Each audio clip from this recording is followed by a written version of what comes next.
Welcome. Today we are continuing with paper 1, the one that we started yesterday, and we are at number 2C. How Christians show their commitment to God by singing in praise of God, reading the Bible, which contains the Word of God, giving tithe, helping the poor, accepting to be baptized in the name of Jesus, avoiding devil and idol worship so as not to annoy God, keeping God's commandments, going to church to fellowship with others, preaching the gospel about the kingdom of God, leading a morally upright and righteous life, praying and fasting, repentance of sins. Question 3A. Reasons why judges were important in the life of the Israel nation. They settled disputes among the people of Israel. Judges acted as God's prophets and sometimes foretold the will of God to the Israelites. They led the Israelites into the worship of God by offering sacrifices. They led the people of Israel into wars against their enemies. They anointed kings in Israel. For example, Samuel anointed Saul and later David as kings of Israel. They played priestly roles and also prayed for the people.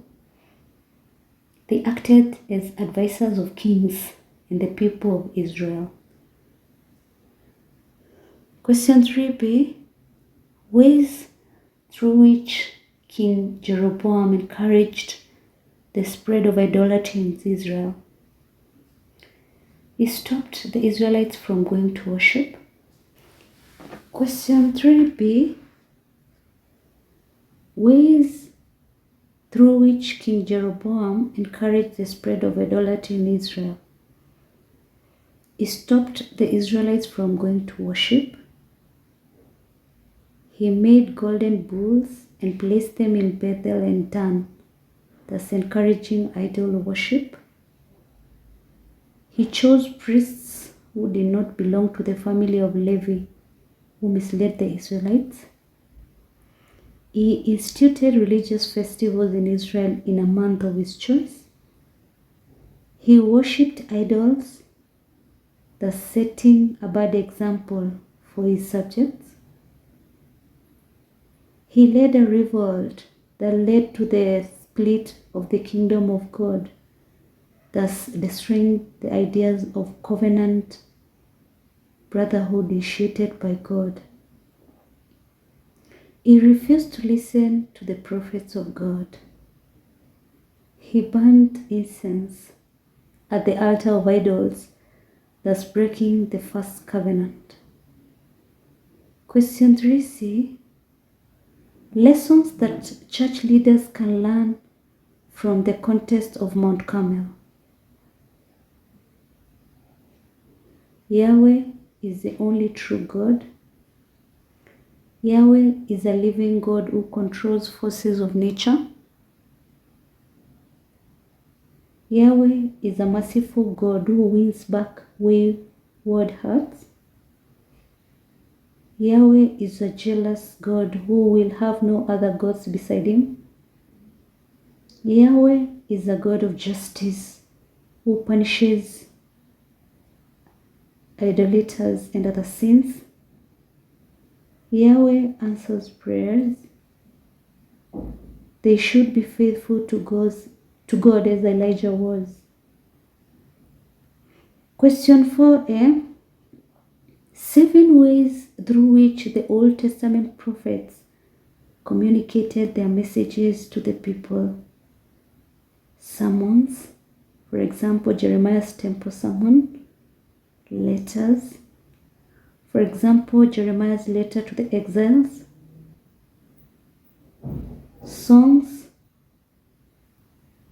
lamentations, Jeremiah's lamentations, symbolic acts, Jeremiah's symbolic acts, lifestyle, Jeremiah's lifestyle, miracles,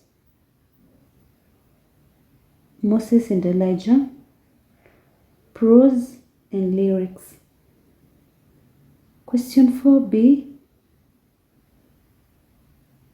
Contents of Jeremiah's message in his pastoral letter to the exiles.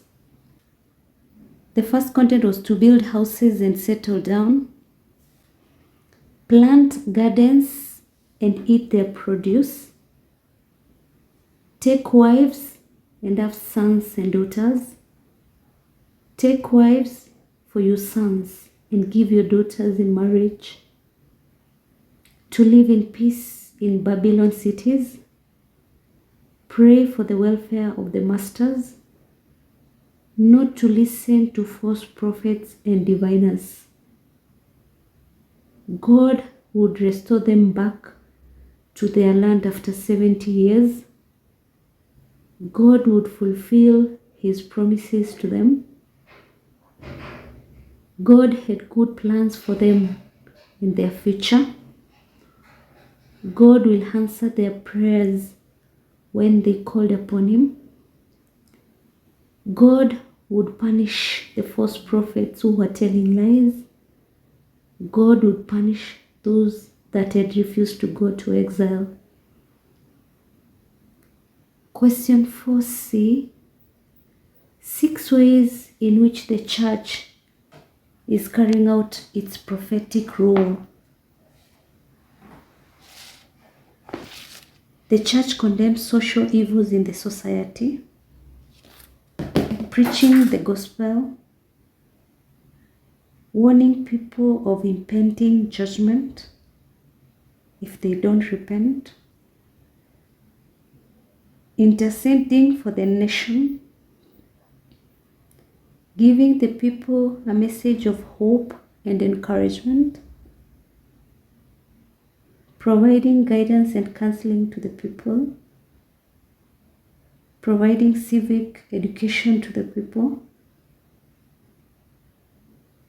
translating and distributing Bibles, supporting the needy, and foretelling the future. Question 5a. Differences between the Old Testament and the New Testament as foretold by Prophet Jeremiah. In the Old Covenant, the laws of God were written on stone tablet, while in the New Covenant, the laws of God would be written in people's hearts. The Old Covenant was made between God and the Israelites, while the New Covenant would be made between God and humankind. In the Old Covenant, there was collective responsibility of sin, while in the New Covenant,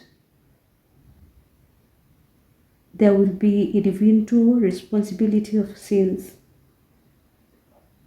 In the Old Covenant, there were intermediaries between man and God, while in the New Covenant, prayers will be offered directly to God. In the New Covenant, there would be forgiveness of sins, while in the Old Covenant, people were punished for their sins. In the Old Testament covenant was not everlasting. That is, it was broken from time to time, while the New Covenant would be everlasting.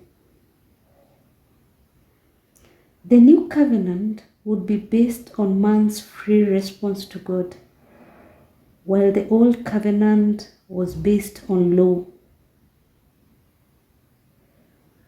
Question 5b. 8 similarities in the life and experience of Nehemiah and Jesus Christ. How are they similar? So you're supposed to tell me both. Both were prayerful. Both were compassionate to the people. Both were reformers. That is, Nehemiah instituted religious reforms in Jesus, the New Covenant. Both of them cleansed the temple. Both of them faced opposition and threats on their lives. Both acknowledged the importance of the Sabbath. Both were patriotic.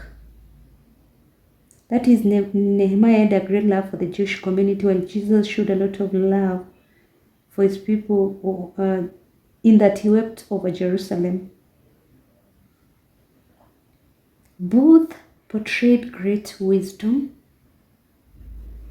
That is, Nehemiah could detect false traps laid against him, while Jesus was able to read the minds of the religious leaders. Both of them condemned social evils, and both persevered opposition and threats on their lives. Both of them were also accused falsely. Question 5c. Challenges that Christians are likely to face today in their commitment to God. Existence of false religion and false prophets. Many fall prey of new forms of idolatry. Many face corruption and bribery in the society. Religious syncretism. Persecution because of their faith. Some may be led astray by their church leaders. Family obligations may interfere with the faith. Poverty and poor personal health. Question 6a.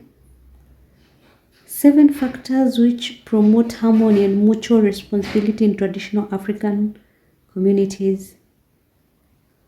Political ties, division of labor, communal worship, leisure activities, rites of passage, the spirit of sharing, social norms, that is, the rules and regulations which govern people.